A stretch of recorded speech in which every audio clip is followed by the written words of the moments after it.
Helix.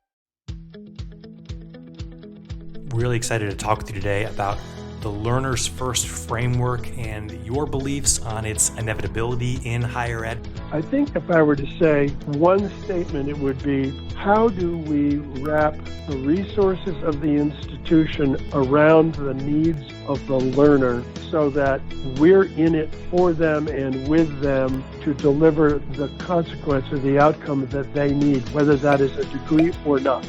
The notion that there is a future coming that is disruptive to the traditions of higher education that I grew up with anyway, and most of us did, and that we need to get together, identify best practices, identify the values, the pitfalls, the opportunities. Any final next steps advice for higher ed leaders? They're trying to steer course right now coming out of the pandemic, especially for those who may be looking to salvage what they had and where they were versus try to find and claim this new greenfield space.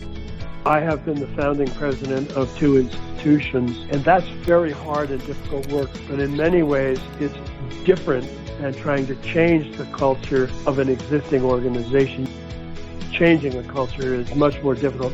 I would identify the 10 most important data points that you pay attention to. So admissions rate, dropouts rate, graduation rates, budget, number of faculty, endowment. Go back 7 years. Take those data points and run them to the present, and then assume the same progression for the next 7 years. And where are you as an institution? And I said that to one person. He said, "Oh my God, I'd never do that. That would scare the heck out of my board and everybody else." And I said, exactly.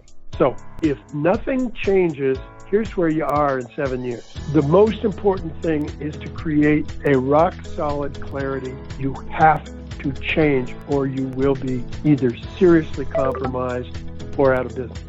Then you've opened the door to a constructive conversation about what can you do differently to attract more learners, to hold on to more learners, to be more relevant to learners,